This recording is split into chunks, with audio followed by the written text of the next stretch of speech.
Welcome to Holding Space with Authentically Amy. This is a place where you don't have to perform, prove, or hold it all together. You're allowed to exhale, to feel, to speak, or just be. Here, your truth is safe, your emotions are honored, and your soul is gently invited to the surface. I'm not here to fix you because I don't believe you're broken. I believe your soul already knows the way. My role isn't to give you advice, but to hold a steady frequency of love so you have space to rise. This podcast is an extension of my own healing. If you're here, you belong, and I'm honored to sit beside you. Welcome to Holding Space with Authentically Amy. I am so grateful that you're here. I'm so honored to have my next guest today. Lisa is with us today. Thank you, Lisa, for joining us. Oh, thanks for having me, Amy. Yeah, of course. I like to start my episodes, every one of them, just asking my guests, what feels heavy on your heart today that you think might feel better if you talked about it? Well, I love the question, first of all, and I appreciate just the opportunity to be here, just to have this conversation, wherever this conversation goes, and I appreciate you holding that space for me. So, that being said, I think what would be heaviest on my heart, it's interesting. It's both heavy and powerful and light at the same time on my heart today because it's the beginning of Suicide Prevention Month. And that's a big Yes. month for me. And I know we'll talk an awful lot about that today and why that's important to me and why that is the focus of most of the work that I do. But I have, I guess, the heaviness part of that is that we still have so much work to do in that regard, in that space, in that place that so many people find themselves in, that mental illness space or depression space.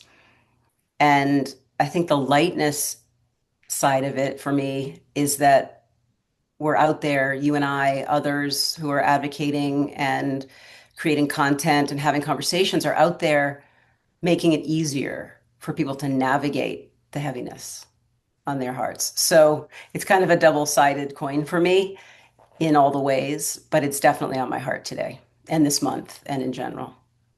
Wow, I love that so much because it's almost like the gift that we have been given Mhm. is heavy. It feels heavy to us, but it is a gift that we've been given to share with the world because you probably don't know this about me, but I spent for a week in a mental health hospital earlier this year. Mhm. And that journey changed me. People say it changed their lives. Well, this changed me. And that is why I started holding space for people because research shows that over 50% of people who have suicidal thoughts never tell a soul, Mhm. not because they don't think people want to help, but because they don't think people can handle their pain. And so I felt like that statistic is staggering. Like that is a problem that needs to be addressed. And what helped me was medication and therapy have their place. But what really helped me was just someone holding space for me, just allowing me to be human, allowing me to fall apart without judgment. And it's a very, very powerful thing. And I feel like you have probably experienced that in your journey as well. I have, and it's funny because what you just said resonated with me so deeply because I have a statistic to kind of share and match with the one that you just offered. So I do a lot of work on crisis lifelines. I'm a crisis counselor with the Trevor Project, and you'll understand why when people hear my story and what brought me to the Trevor Project. But one of the statistics that we talk about quite often in at least in the context of the LGBTQ community, because that's my demographic within the Trevor Project. That's typically who is calling us for help and Mm. support. And so in that LGBTQ youth category, it's been proven time and time again that for every one person who holds space, and this statistic is so appropriate for you and for your podcast, every one person who holds space for a youth in crisis reduces the risk of that teen harming themselves or taking their own life by over 40%. Wow. I feel like this is it's missing, like this is an untapped potential that we're missing. And I feel like that's one of the reasons I want to spread the message and connect with people like you. I'm so, so grateful to be able to connect with people like you because I feel like our missions align so greatly that together we can do more. We can collaborate, and spread the message together. Yeah, that's the whole point. It's amplifying each other. It's me amplifying you and vice versa and just shining lights on these topics, these things that have been stigmatized for so long and taboo and in the shadows for so long.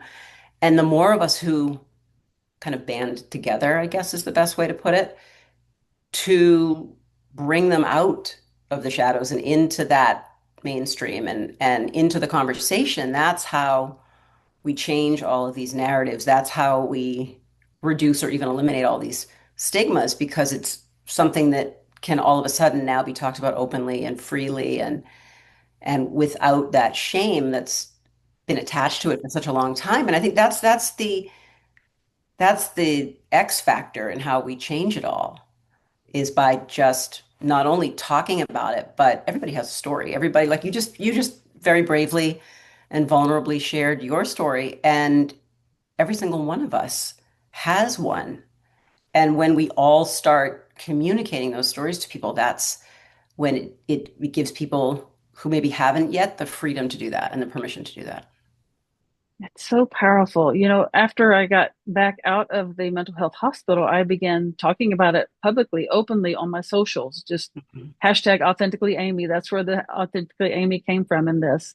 And the response from that was overwhelming. And it was interesting. It's still interesting to me that I got an influx of private messages from men saying, you don't know how many of us you're helping. We can't talk about this openly, but we're watching and we're listening and we're seeing your story and you're helping. And one man specifically on LinkedIn, I had just connected with him there, didn't know him otherwise. We had this conversation in, a private message conversation, and I just was asking him some reflective questions. And then he made this post, a public post on LinkedIn saying that because of our conversation, he went to the doctor and saw a psychiatrist, and as an adult was diagnosed with bipolar disorder, that he had been living with it his whole life, and he didn't know that's what it was. But because someone, specifically me, but because someone was speaking out about it, he felt like it was safe to do that. And now he's sharing the message. And it just is a ripple effect that we all, It if is. we just all start talking about it, like you said, reduce the shame and the stigma, it can be so powerful, so powerful. Right, because we're all in the same way that we all have a story to share, we all have struggles that we navigate, whether they're emotional or mental or physical. We all have something that we're challenged by. And that's what bonds us all together because there's always someone. Look, our stories are not always going to resonate with every single person who hears them or reads them or sees them, but it will resonate with enough people. It will, it's like water finds a way. Our stories find a way to the people who need to hear them or who need to read them.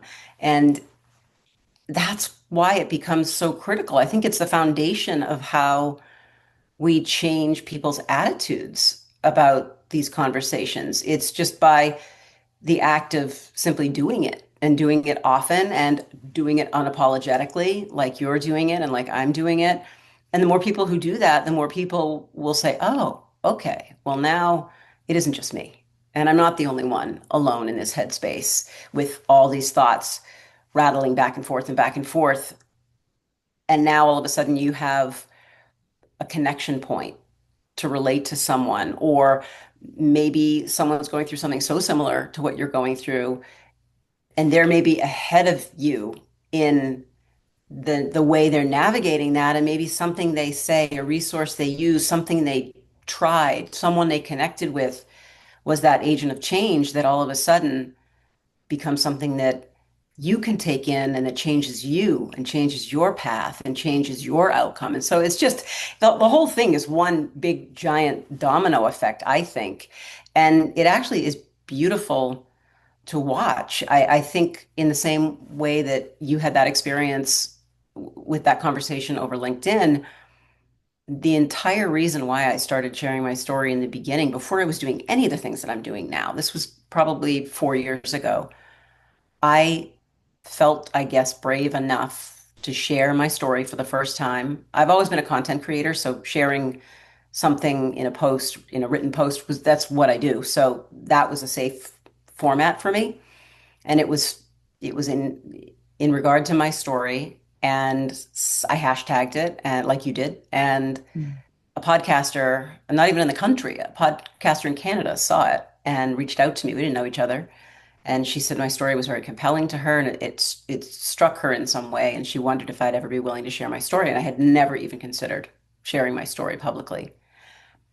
From that point on, I shared with her. And like you, the response I got just floored me.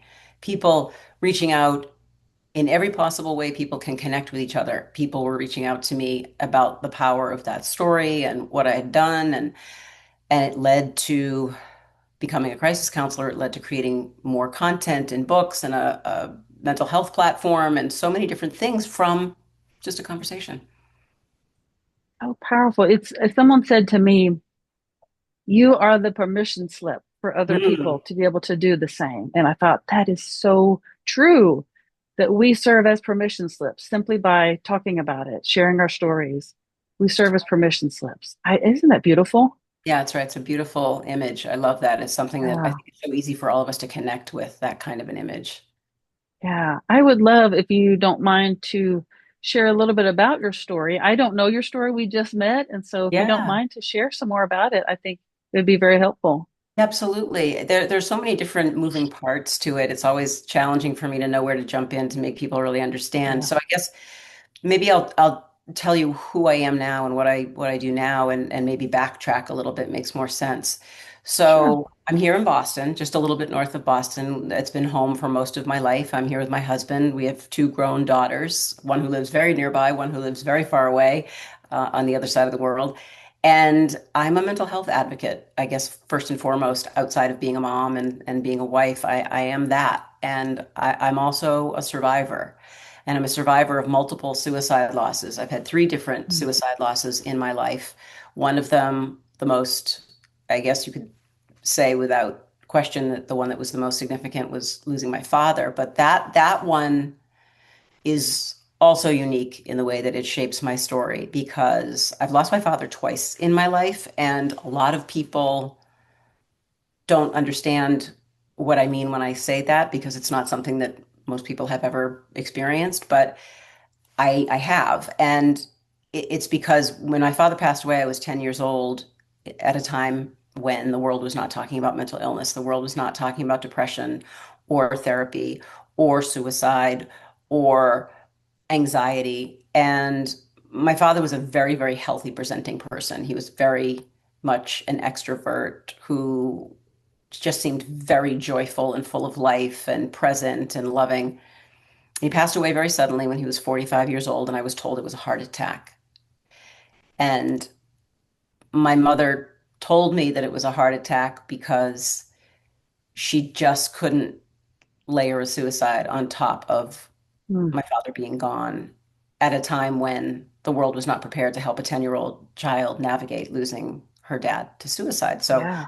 I Gosh. grieved, I grieved my father for 35 years, thinking that he had died in his sleep of a heart attack and had Mm. no reason to disbelieve that. So became a young adult and an adult and then married and then I became a mom and then I had my own family.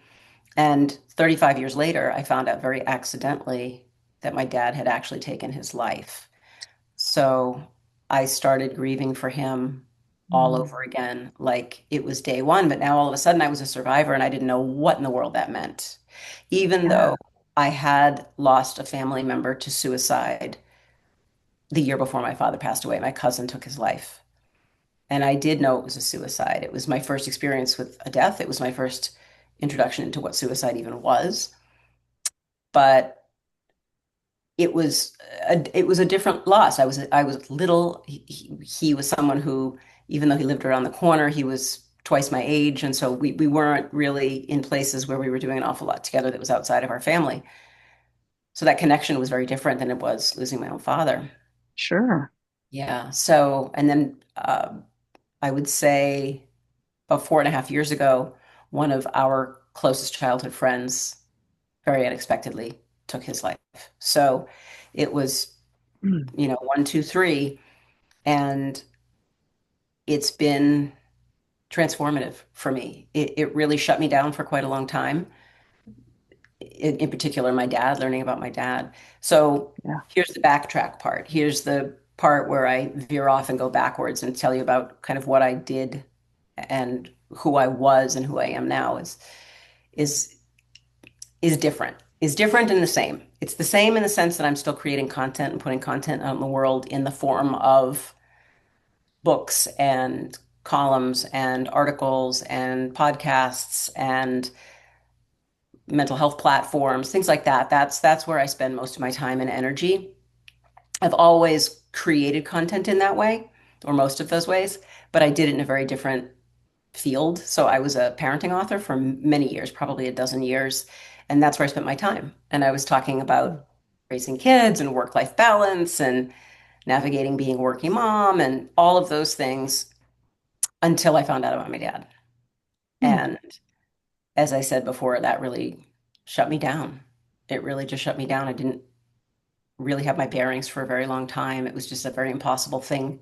Knowing my dad the way I did and knowing him to be the person he was, it was impossible to me. Mm.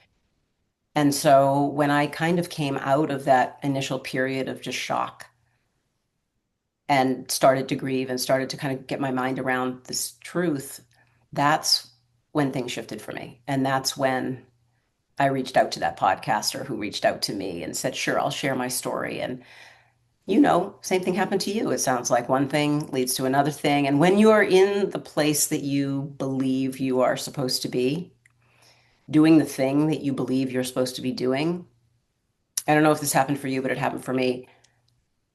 There is not enough that I can do. Mhm. There are not enough ways that I can make an impact. I'm always looking for partnerships and projects and collaborations and ideas that will allow me to send this message of survival and hope and reaching out and being vulnerable back out into the world. So after I started talking about it, I started writing about it. And after that, I thought I need to make a different kind of an impact. So I got involved with the Trevor Project, which we talked a little bit about. And for those who don't know, the Trevor Project is the largest LGBTQ crisis and suicide hotline in this country. And Mm. we serve youth ages 13 to 24, but we take calls from everybody in every demographic, but that's our primary demographic. And I've been a crisis counselor on their lifelines for over 3 years. I also Wow. work with Samaritans. Yeah, it's just like again, it's like I was in that space and have done this work and then wanted to try and explore other places to make a different kind of an impact. So I'm on the board of Samaritans South Coast here in Boston. And I'm also one of their facilitators. I actually facilitate a group tonight. It's called Safe Place, and it's a very specific survivor group for survivors of suicide loss. So I Mm. co-facilitate that group. Wow. Yeah, it's an incredibly powerful community of people who come together and share that experience of losing someone that way and how similar and how different the grief can be. And I do that. I also have my own podcast. It's called The Survivors. It's a weekly Mm. podcast where I share my perspective as a suicide loss survivor with my co-host who had made an attempt several years ago and is a survivor Mm. in that way. And so we have incredible conversations every week about all the different aspects of suicide loss and grief and just survival in general. Like we're all surviving life in general. Yes. Yeah. So Wow. that's a lot of what I do. And then the other places that I spend my time are I just finished my latest book is a very different book than I've ever written before. Everything else has been very parenting centric, and this is a memoir. It's part memoir, part Mm. toolkit, part field guide, and it uses the story of losing my dad twice. It's called Surviving, Finding Hope After Suicide Loss, and that's coming out in April. And that's kind of officially out in the world, so people can actually peek at it and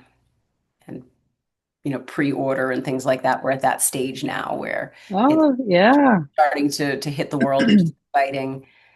And then I have a platform called the Help Hub that I started really as a result of a lot of the work that I do on crisis lifelines, giving people resources and tools. And I didn't ever find a place out there in the world, in the cyber world, where anybody in any demographic or from any community can go to one place that would have Mm. resources specific to their unique needs. Like there are plenty of websites for the BIPOC community or the queer community or the Latinx community or the elderly, but they're all in different places. I Mm. wanted there to be a central place, a hub where anybody could go who maybe needed crisis support hotline information, or maybe they wanted mindfulness apps, or they wanted online therapy options, or they wanted recovery and treatment options, a place where anybody could go in any community and find what they needed for them. And so I just did a ton of work accumulating and vetting so many resources over the last couple of years and built the place. And it's called the Help Hub, and it's now become one of the largest and most inclusive online mental health resource hubs for tools and content and Mm. trauma-informed resources out there. And I'm incredibly proud of it. I keep building it daily. I'm very lucky that I've acquired so many incredible partnerships with other mental health platforms. We're all, like you talked about earlier, we're all kind of helping to elevate each other and sharing each other's resources and perspectives, and just kind of unifying around that same idea that we can be okay. It just might take a little work and it might take some help. Yeah. Oh, such a powerful story. It's so beautiful when, excuse me, people like us take our pain, what we've been through, all of this pain, and then turn it into purpose. And we Mhm. use it in a way that helps other people. And you're doing that so beautifully in so many different ways. I'm Thank you. thinking all these questions I have now, like, especially the one that where you answer the phone. I forget what that's called. So I'm Um, a crisis counselor. yes, is that, what is the number that they can call for that? So obviously anyone in any community outside of the Trevor Project where I volunteer can call the 988 suicide and crisis Right. hotline. Anyone, anywhere, 24 hours a day, 7 days a week. The Trevor Project, you can call 866-488-7386. And that is, again, a 24-hour a day number where anyone can call with any kind of crisis. And I want to make something very clear, if it's okay with you to make a just Sure. kind of notation for people Absolutely. listening. Maybe someone's listening and they never called a crisis lifeline before, or hotline, and they don't know what to expect. And maybe they think, well, I might not be suicidal, so it doesn't apply to me. I shouldn't Mhm. call. Yes, you should. Yes, you Yeah. should.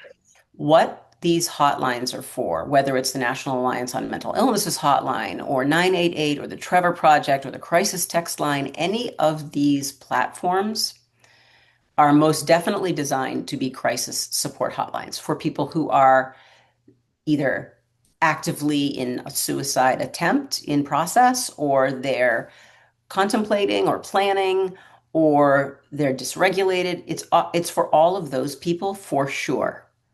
It's equally designed to help people who are in all different types of crises. Maybe you just lost a loved one and you're grieving. Maybe you're experiencing homelessness or food insecurity, or you've lost your job, or you've had a really bad breakup, or your dog died, or you're just not feeling okay. You're just overwhelmed. You can't take it. You're listening to the news every day and you have this collective grief that everybody's feeling in the world. Whatever it is that's got you in a bad headspace is a reason for someone to call any of these lifelines, either call, reach out, or text any of these lifelines. So I just, that's something that's become very important for me to share because so many people don't realize it. I love that. And it's so true. I'm so glad that you said that because I wasn't suicidal. I just stopped taking care Yeah. of myself. I just was not eating. I was not changing my clothes. I was not bathing. I just was frozen and I didn't know how to unfreeze myself. And Yeah. so I did. I called the hotline and they were able to help me I wasn't suicidal, but they were still able to help me. So it's a really, really good point. I'm so glad you shared that. Thank you. Of course, of course. I think the more people who know that, then it kind of spiders. It's got that web effect. You and I know someone hearing our conversation tell someone else, and that's how we get the word out there that anyone can be utilizing these resources anytime for any reason. Absolutely. And then the group that you do in Boston, is that Mhm. just in person or is that virtual? No, that's actually a virtual group. And we Okay. meet the first and the third Wednesday of every month at 6 p.m. Eastern Standard Time. And the group is called Safe Place, and it's facilitated by Samaritans South Coast, which is the southern coast of Boston's Samaritans branch. And it's for anybody, anywhere. The only criteria that you need to meet to be eligible to be a part of this group, it's free, by the way, always Okay. free. The only criteria that you need to meet is that you need to be a survivor of a suicide loss. So it's not a generalized grief support group. It's a very Okay. specialized grief support group. So the people who facilitate it, like me, and there are a small crew of us who co-facilitate this group. There's always two of us, and there's a group of us who kind of rotate around through all the different meetings. And not only are we all specially trained by Samaritans to be grief group facilitators, specifically this kind, we are all survivors of suicide loss as Mm. well. So we are not only just educated in how to moderate a group and facilitate a group, we are very much a part of the survivor community. So we understand what people are going through. We're just at a different point than maybe most people who are accessing a support group are at. Most people in the beginning stages of that kind of grief are, they're reaching out. They need help, they need support, they need to feel like they're connected to someone or something. So we typically see people who are experiencing a more recent loss, although it's also true to have people who have been navigating that kind of grief for years and years to pop in and out of our groups at different times for different reasons. So it doesn't matter when you lost your person. It could be a month ago, it could be 20 years ago, and it doesn't make a difference. Anybody is welcome to come. And all you have to do is go to their website, and you can find it through my website, the Help Hub. If you go to the Help Hub and you go to Crisis and Support Resources, there is a link that will take you directly to the Safe Place page with all the information and times. And all you have to do is just sign a form that says you are, in fact, a survivor of suicide loss. And then that's the only thing you ever have to do. It's a one-time thing, and you'll be given a link, and you can join us from wherever you are in the world. I will put all of those links in the show notes so that excuse me, those watching and listening will have access to those. Real easy. Just click on the link. I'll put all of that there. Easy access for you. And I imagine when you were talking just now, I had this thought of, I imagine that you probably have a lot of people who deal with maybe blaming themselves that they should have seen it, they should have caught it, they should have done something. Yeah, that's a very, very common issue that survivors of suicide loss struggle with. There's a kind of a Yeah. group of the issues that make this kind of loss significantly different from other types of loss. So, and this is in no way to minimize anyone's grief, because anyone who has lost anyone for any reason is is struggling with one of the hardest things that any of us ever struggle with, which is grief and loss. Suicide grief is just something very unusual. And that blame piece, that guilt piece is one of the tricky parts that goes right alongside with, what could I have said? What could I have done? Why did I miss the signs? It goes hand in hand with the why. Why did they do it? Yeah. What was the reason behind it? Why now? And then, that whole shame factor is also attached to Mm. suicide for a lot of people in ways that it's just not attached to a loss if someone dies from a heart attack or has cancer or gets killed in an accident, you don't have a lot of those elements attached to that kind of grief the way you do with suicide. So it's very hard. It's very hard to tell someone Mhm. who maybe lost a spouse or a child or a close friend not to feel guilty. It, Mhm. it's it's an impossible position to be in because even the most rational of us who realize that you can't fix what you don't know is broken are still going to somehow blame ourselves for something. And it takes Yeah. a lot of time and it takes a lot of conversations and reflection and sometimes therapy and sometimes support of different types to navigate through that and to get to a place where you recognize that sometimes even especially when you know someone is struggling and you've tried all the things and said and done all the things and someone still makes that decision to end their life, it's not on you. It's not your fault. It just sometimes takes a lot of work to arrive at a place where you can really fully believe that. It's a hard one. It's a hard Yeah. Yeah. Man. And then your website, go ahead and share your website, please, so they can one. find that. Absolutely. Thank you. It's called the Yeah. Help Hub, and you can go to Is it it at dot? it's .co. So it's dot thehelphub.co, all one word.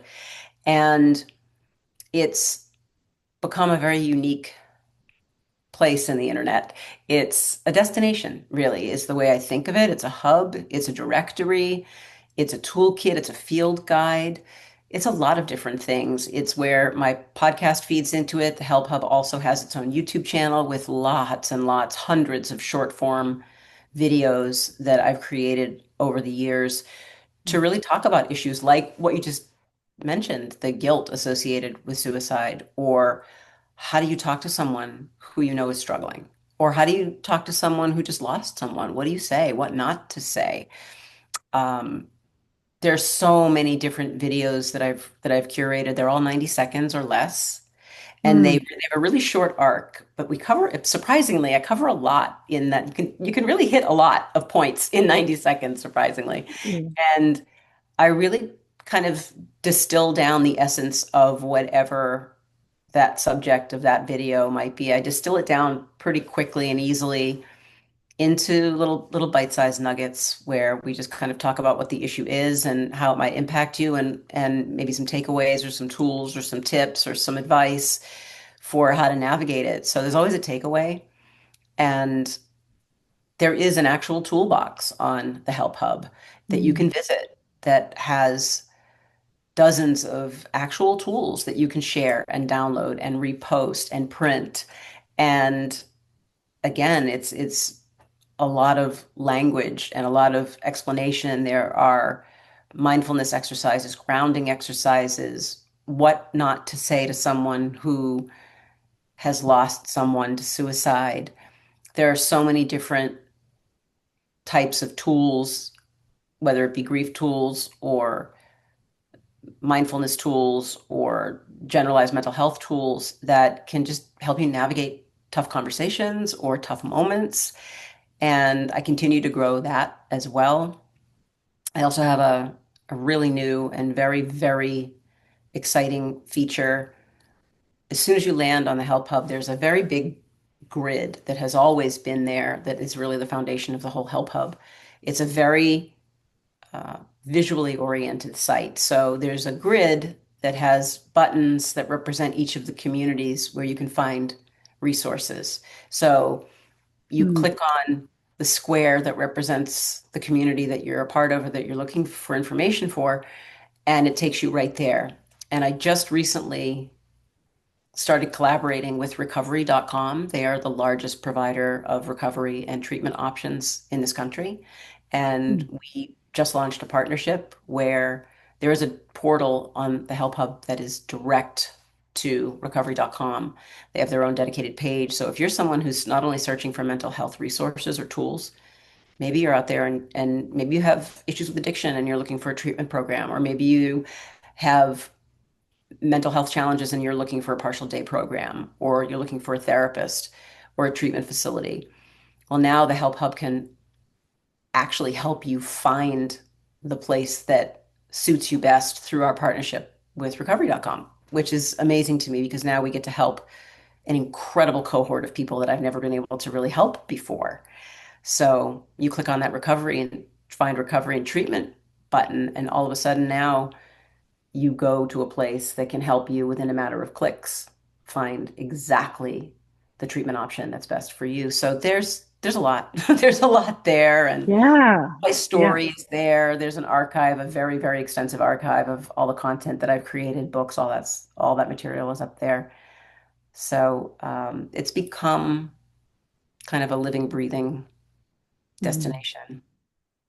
I love that. And I love the fact that, see if I can say this right, that you're not just supporting those who have lost someone, you're also supporting those who support them. That makes sense. Their Yes, support people, like how, because it's different to support someone who has lost someone to suicide than it is to someone else. So you're supporting the supporters as well. That's really, really beautiful. exactly. Thank you. Thank you. And in addition to that, we're also supporting anyone in the world who may be struggling, anyone who is dealing with a mental illness and who is looking for either treatment or tools or vetted resources. Because, and here was the impetus for the Help Hub.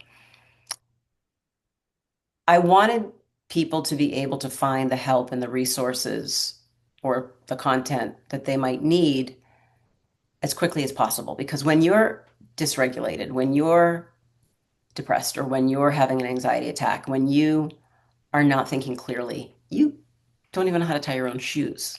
And Hmm. that's just, I'm not oversimplifying it. I'm being blunt. And Right. that's actually just the truth of it is that you can't think clearly, think rationally. In some cases, you can't process. In a lot of places people can't get out of bed and people can't go to work. People can't have a conversation. So people certainly can't spend the time they might need to spend researching and vetting which organization to go to when you can barely get your head off the pillow.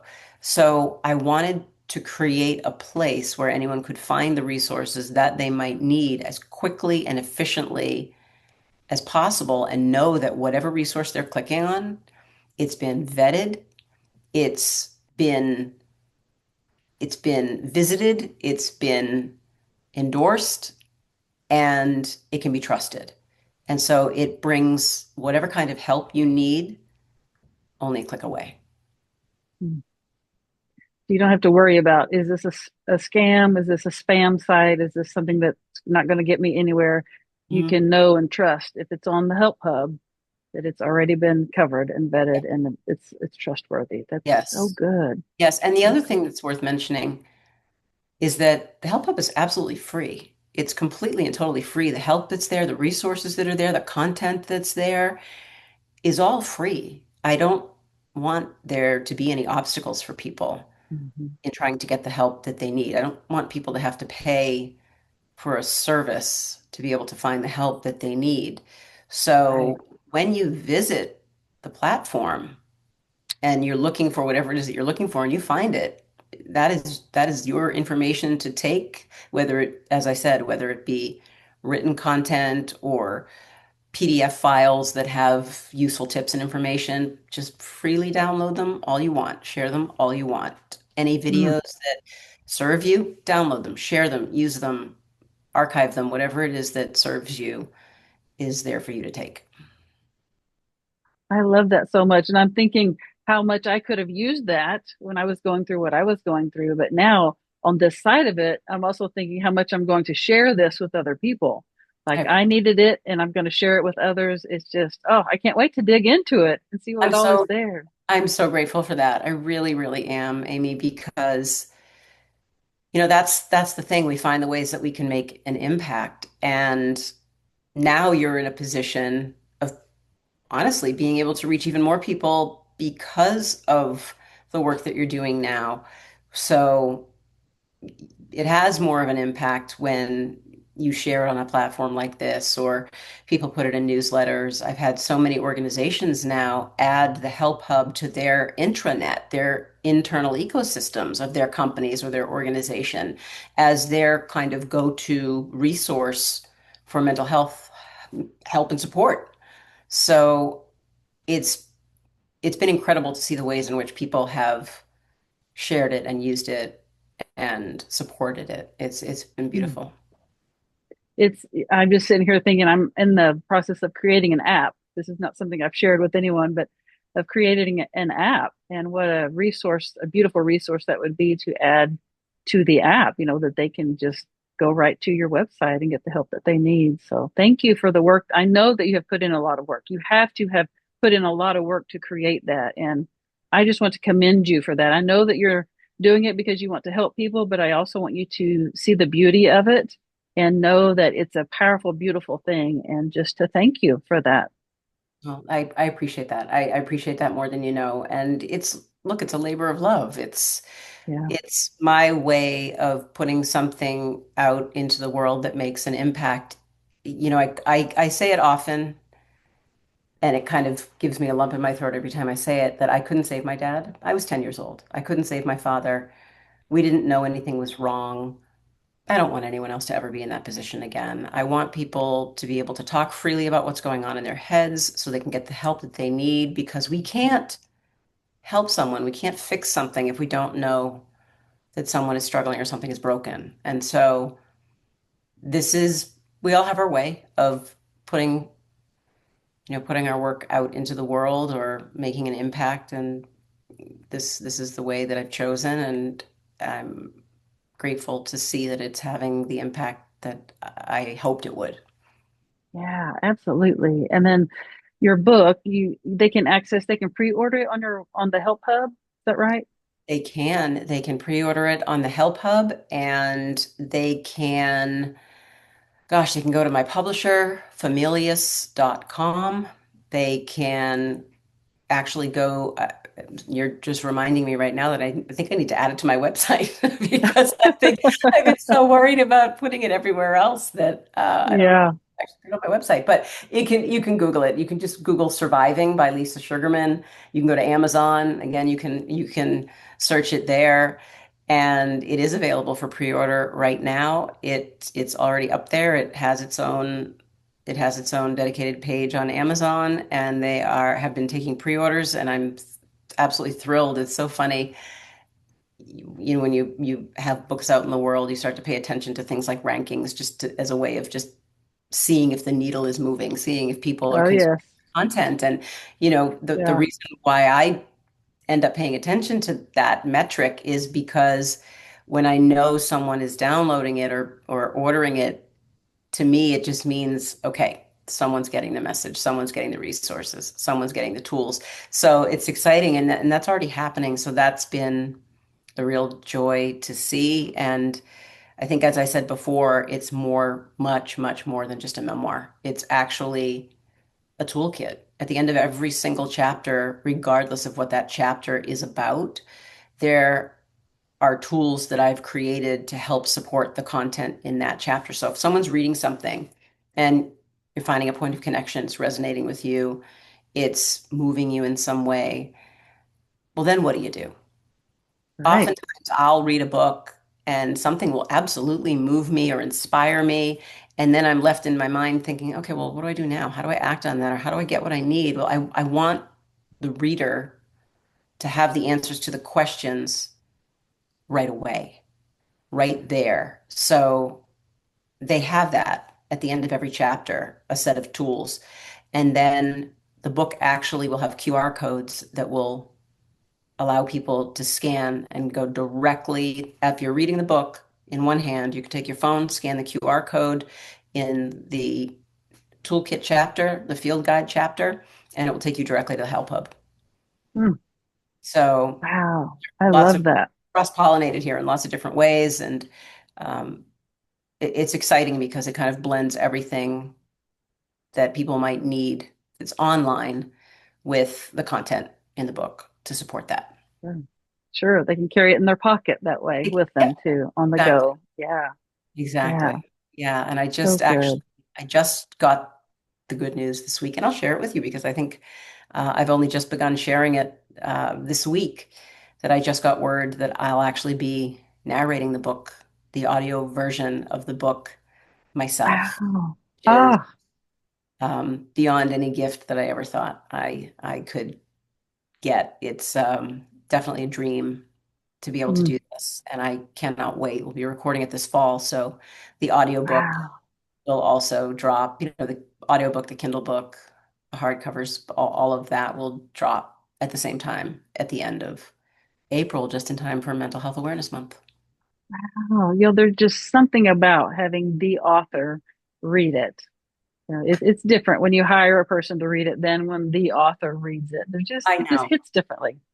It Yeah. does. It's so funny how that ended up happening. It was nothing I'd ever thought about. I've never done the voiceover for any of the other books that I've ever written. It's always just something that is kind of handled by my publisher. That's not a part of the process that I'm ever involved in. I just get an email one day saying, "Guess what? Your book is available on Audible." And somebody Yeah. recorded it, and it's wonderful. And I was actually in a therapy session with my therapist. This goes back several months ago, and we were talking about the book because she's been with me almost straight along through the whole process of writing these last several years writing this book. And we were talking, and she brought up the audiobook and said, "Hey, are you narrating the book?" And I said, "Oh God, no, no, no, no, no. I never do that." And she said, "Well, I do kind of have a thing where I'm a little quirky that way. I never read a book unless the author is narrating it." And as a joke, I said, "Oh, well, I'm gonna have to ask if I can narrate the book." And that just kind of planted a seed. And all of a sudden, I went home, I talked to my husband. I said, "Oh, you never guess what we talked about today in therapy, narrating my book. Wouldn't that be funny?" And all of a sudden, the idea just germinated. And I thought, wait a minute, this is my story. This is a very different Yeah, body of work than I have ever done. This is as absolutely. deeply personal as anything could ever be. And all of a sudden, I started realizing, like, I don't think anybody else could read it. I wouldn't want anyone else to read it. And so I had numerous conversations with my publisher and did test recordings, and everybody agreed that it needed to happen that way. And we just announced it. So it will be happening um, alongside the printed book. Ah, I love that. Well, congratulations. I can't wait to hear it and to read it and get my hands on it and dig into all of that. I'm just so, so excited for you and grateful for you taking the time to come sit and share your story and your resources and all the things that you have created with us to help spread the message and help change the world, literally. Well, that's the goal. That's the goal. And if each one of us does the thing that we're capable of doing with that purpose in mind, then I think we're on the right track. I agree. I agree so much. Oh, thank you so much again for being here and sharing yourself with us and taking the time. And I will include all of the links for all of the things that Lisa has mentioned in the show notes so that you can have access to that. And is there anything else that you'd like to share before we close up here, Lisa? No, I just think I would say thank you again, just again and again for a beautiful conversation and just asking all the right questions that made it so easy for me to share everything that I would ever want to share in this kind of a conversation. So grateful to you and for anyone who may be listening. And I think I would just leave one message behind and say, whatever you're dealing with right now in the moment, if you're dealing with something or helping someone deal with something, you're not alone. There are people out there who are on the other end of the phone, or when you click that screen, or in a group or a therapy session, there are resources and people there to help you navigate what you're going through. So don't be afraid to reach out because help is on the other end. I love that. And one of the things that you mentioned earlier that I think needs to be brought up as well is that just because we are on the other side of what we've gone through doesn't mean we don't need help. I have two therapists. You just mentioned you have a therapist. We still go to therapy. It's not something that just only people who are in a bad situation need. It's like I think everybody needs therapy, which is a whole different conversation, but I thought that needed to be brought up that you and I still go to therapy and we're on the other side of things. Absolutely, because things like grief never end. Mental health and wellness, that's an ongoing project. We're all a work in progress. And therapy is self-care. It doesn't necessarily mean you're just there to address a crisis. It means you're there to ensure that you have an outlet, that you have support, that you have a comfortable, safe place to share whatever it is that you're going through. It could be the good, it could be the bad, it could be the challenging, it could be any of it. And we all deserve to have a space where we can share whatever we need to share as a way of just processing and offloading and navigating what we deal with in life. Mhm. Yes, yes, yes, yes. So good. Thank you again, Lisa. Thank you all for watching and for listening. Please share this so that we can help spread this message to help reduce the stigma and reduce the shame and the guilt and help more people. And again, change the world. Thank you again. And until next time, I will be here holding space for you. Thank you for being here. And to my guest, thank you for your honesty, your courage, and your truth.